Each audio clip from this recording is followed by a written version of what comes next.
உங்களுக்குள்ள நடக்கிற அத்தனையும் சாட்சியா பார்த்து இந்த நித்திய நிகழ்வுல இருக்க ஆரம்பிச்சீங்கன்னா, நீங்கள் நினைத்து பார்க்காத, இதுவரைக்கும் கற்பனையே செய்து பார்க்காத, வெறும் ஒரு பெண்ணை கர்ப்பமாக்குகின்ற சக்தி மட்டும் ஆண்மை கிடையாது.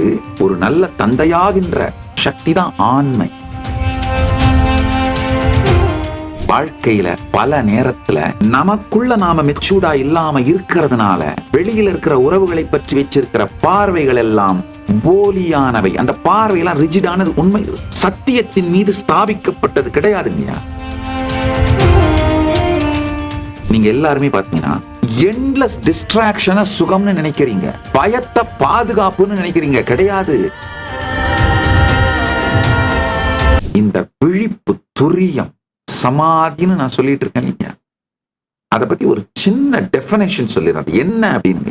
அதாவது உள்ளுக்குள்ள காலம் கடந்து நித்திய நிகழ்வுல இருப்பீங்க. கடந்த காலமோ எதிர்காலமோ நிகழ்காலமோ எதுவுமே பாதிக்காத, இது எதுவுமே இல்லாத நித்திய நிகழ்வு. இப்ப இருக்கிற இந்த நிகழ்வு, இந்த நித்திய நிகழ்வுல இருப்பீங்க.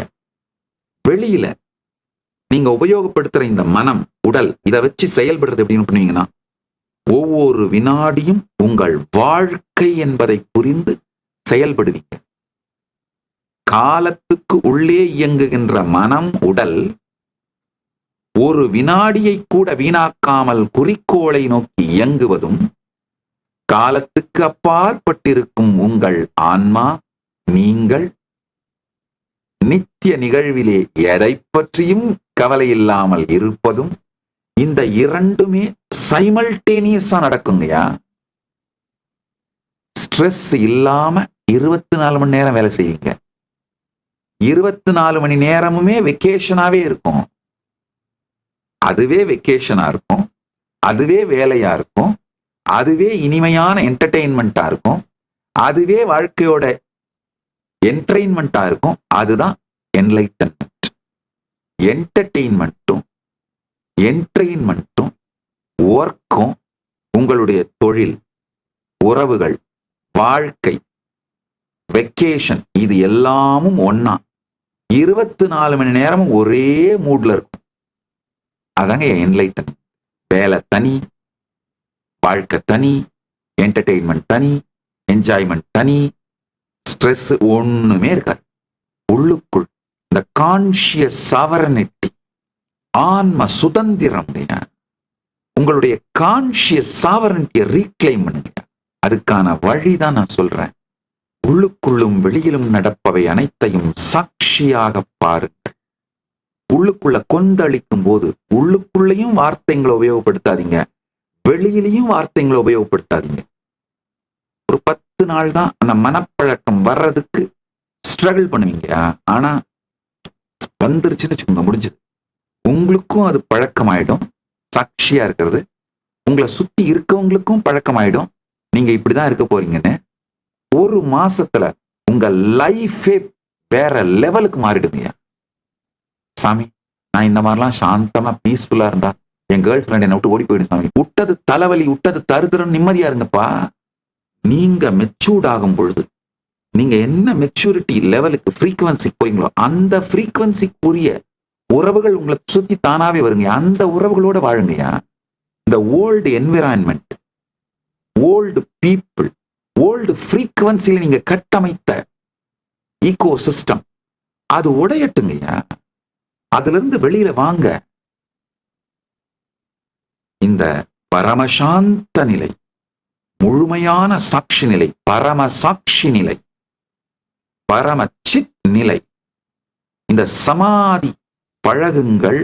பழக பழக பழக உங்களுடைய ஓல்டு என்விரான்மெண்ட் உங்களுக்கே டேஸ்டா இருக்காதுங்க. டிராப் ஆக ஆரம்பிச்சிடும். ரொம்ப எம்டியா இருக்கும். அந்த பழைய பார்ட்டி, பழைய ஃப்ரெண்ட்ஸ் எல்லாம் போலித்தனமா இருக்கும். அது உங்களுக்கே டேஸ்ட் இருக்காது. என்ன அதையே பேசுறது, அதே தண்ணி அடிச்சுட்டு, அதே புலம்பிக்கிட்டு, அதே வீரா பேசிட்டு அப்படியே உருண்டுறது. திரும்ப காலையில எழுந்திரிச்சு திரும்ப போதை தெளிஞ்சிட்டா இன்னும் நிஜ வாழ்க்கை வந்துருமேன்றதா, நிஜ வாழ்க்கையில வராம இருக்காது திரும்ப குடிக்கிறது. அப்படி திரும்ப குடிக்கிறதுக்கு பணம் இல்லைன்னா அந்த செல்போனை எடுத்து நோண்டிட்டு, அதுவும் ஒரு விதமான போதை தானே. உங்களில் இருந்து உங்களை விலக்கி வைக்கும், உங்களை நீங்கள் மறந்து உங்கள் வாழ்க்கையை பற்றி உங்களுக்கு எந்த விதமான அவேர்னஸும் கான்சியஸ்னஸும் இல்லாமல் உங்களிலிருந்து உங்களை நகர்த்தி வைக்கும் எல்லாமே போதைதான். உங்களை உங்களுக்கு மறக்கச் செய்து வைக்கும் எல்லாமே போதைதான். டிப்ரெஷனே ஒரு விதமான போதை தாங்க. ஏன் நீங்க ஃபெயிலியர்னு உங்களை நீங்களே ஜஸ்டிஃபை பண்ணிட்டு அந்த ஜஸ்டிபிகேஷனுக்கு உலகத்துல இருக்க அத்தனை பேரையும் பழி போட்டு அதை நீங்களே திரும்ப திரும்ப சொல்லிக்கிறதால நம்ப ஆரம்பிச்சதுதான் டிப்ரெஷன். வேற ஒண்ணும் இல்லை. நிஜமான பிரச்சனைகள் வந்தா டிப்ரெஷன் தானா காணாம போயிடும். ஒருத்தன் டிப்ரெஷன்ல இருக்கான்னா அருமையான ட்ரீட்மெண்ட் இருக்கு. அவனுக்கு நிஜமான பிரச்சனைகளை கொடுங்க, டிப்ரெஷன்ல வெளியில வந்துருவான். அவனை ரீஇன்வென்ட் பண்ணிப்பான். நிஜமான பிரச்சனைகள் இல்லாததுனால மனத்தால போலித்தனமா கற்பனையான பிரச்சனைகளை எல்லாம் உருவாக்கிக்கிட்டு அதை ஸ்ட்ராங்கா நம்பி, இதுல ஒரு கொடுமை என்னன்னா டிப்ரெஷனை நார்மலைஸ் பண்றது மட்டும் இல்லாம இப்ப ஜென்சி அதை ஒரு சேக்ரடா மாத்துறாங்க. அப்ப என்ன ஆகுதுன்னா, உங்களுக்கு டிப்ரெஷன் வந்தா எல்லாரும் உங்களுக்கு அட்டென்ஷன் கொடுப்பாங்கன்னு நீங்க நம்ப ஆரம்பிச்ச உடனே டிப்ரெஷனை தண்ணி ஊத்தி மட்டும் இல்ல, உரம் போட்டு வளர்க்க ஆரம்பிச்சிடுறீங்க. நீங்க டிப்ரெஷன்ல இருந்து டிப்ரெஷனுக்கு மெடிசன் எடுத்துக்கிட்டு அப்படியே உங்க வாழ்க்கை கழிஞ்சா யாருக்கு வருமானமோ அவங்க டிப்ரெஷனை ஒரு சேக்ரடான ஒரு விஷயமா மாத்தி உங்களை மூளை செலவு பண்ணிட்டு இருக்காங்க. நார்மலைஸ் பண்றது மட்டும் இல்ல, அதை மெதுவா நீங்க உள்ளுக்குள்ள பல பேருடைய அட்டென்ஷன் சிம்பத்தி கிடைக்கிறதுக்காக செலிப்ரேட் பண்ண ஆரம்பிக்கிற அந்த ஸ்டைலுக்கு இப்ப போக ஆரம்பிக்கிறீங்க. இந்த ஓல்டு ஈகோ சிஸ்டம் இதை எல்லாத்துலயும் உடைச்சிட்டு வெளியில வாங்க. அது எப்ப வர்ற அந்த தைரியம் வரும்னா, எப்ப வருவீங்கன்னா, இந்த பட்டாம்பூச்சி மாதிரி கூட்ட உடைச்சிட்டு வெளியில வந்து சிறகடிச்சு எப்ப பறக்க ஆரம்பிப்பீங்கன்னா, உங்களுக்கு உள்ளும் வெளியும் நிகழ்பவற்றை சாட்சியாக பாருங்கள், ஆழ்ந்து கேளுங்கள்.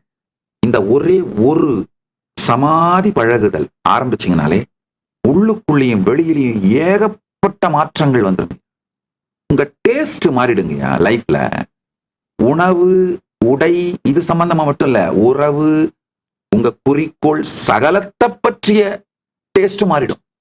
அடுத்த முக்கியமான சத்தியம், இந்த சமாதி பழக துவங்கும் பொழுது உங்களுடைய வாழ்க்கையில ஒரு அருமையான சின்க்ரனிசிட்டியும் ஃப்ளோவும் ஆரம்பிச்சிருங்க.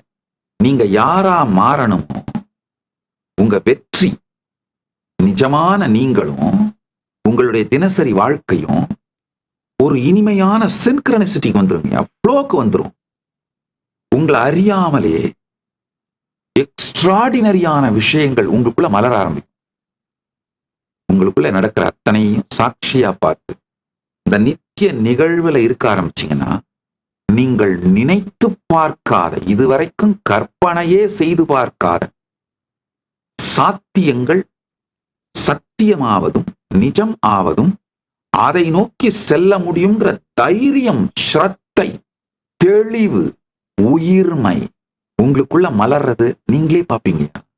ஒரு தந்தையாகின்ற சக்தியை ஆண்மைன்னு சொல்றோம். அது மாதிரி வெற்றியடையும் சக்தியை உயிர்மைன்னு சொல்றேன். வெறும் ஒரு பெண்ணை கர்ப்பமாக்குகின்ற சக்தி மட்டும் ஆண்மை கிடையாது. ஒரு நல்ல தந்தையாகின்ற சக்தி தான் ஆண்மை. நம்ம எல்லாம் நிறைய நல்ல தாய் பற்றி பேசுறோம், நல்ல தந்தை பற்றி யாருமே பேச மாட்டேங்க. ஒரு பையன், ஏமா உன் புருஷன்கிட்ட சொல்லி வை, ரொம்ப என் ரூட்ல கிராஸ் பண்ணிட்டே இருக்கான் அப்படின்னா வயசு 14. ஏமா நான் எங்க போற வர என் ஃப்ரெண்ட்ஸு கிட்டலாம் தொடர்ந்து பேசி என்னை கண்காணிச்சுட்டே இருக்கிறான், சொல்லி வை, வயசு 18. ஏமா எப்படித்தான் போய் இந்த ஆளை போய் கல்யாணம் பண்ணிட்டு நீ குடுத்தனம் பண்றியோ, பையனுக்கு வயசு 21. ஏமா என்னதான் இருந்தாலும் உழைச்சி நம்மளுக்கெல்லாம் சோறு போட்டுறாரு இல்லம்மா, பையனுக்கு வயசு 28. மா அந்த கஷ்டத்திலையும் அந்த வறுமையிலையும் நம்மளால முடிஞ்சதை திரட்டி என்னவோ பண்ணி நம்மளையெல்லாம் கரை தேத்திட்டாரு இல்லம்மா, பையனுக்கு வயசு 45. ஐ மிஸ் யூப்பா, பையனுக்கு வயசு 50.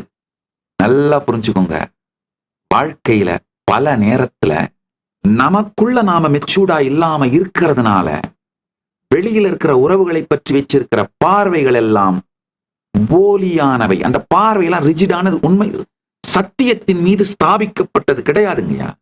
அதனால உங்களுக்குள்ள இருக்கிறது அத்தனை, உள்ள இருக்கிறது வெளியில இருக்கிறது அத்தனை சாட்சியாக பார்க்க துவங்கினால் உங்களை அறியாத பெரிய சத்தியங்கள், முதிர்ச்சி இதெல்லாம் மலர துவங்குங்க. ஒரு நல்ல தகப்பனாக மாறுவதுதான் ஆண்மை, வெற்றியை அடைவதுதான் உயிர்மை. உயிரோட இருக்கிறவெல்லாம் உயிர்மை உடையவன் இல்லைங்கயா. ஆனாய் பிறந்தவன் எல்லாம் ஆண்மை உடையவனும் அல்ல, உயிரோடு இருப்பவன் எல்லாம் உயிர்மை உடையவனும் அல்ல. உயிரை உயிர்ப்பித்து இகமும் பரமும் முழுமை காண்பதே உயிர்மை. உங்களுக்கு உள்ளேயும் வெளியிலையும் நடக்கிறத சாட்சியா பார்க்க ஆரம்பிச்சீங்கன்னா வெளி உலகத்தில் கூட எவ்வாறு செயல்பட வேண்டும் உங்க டேஸ்ட் மாறுறதுனால வர முதிர்ச்சியினாலேயே மிக தெளிவான சரியான முடிவுகள் எடுக்க ஆரம்பிப்பீங்கயா. பயம் கரைஞ்சு போயிடும்.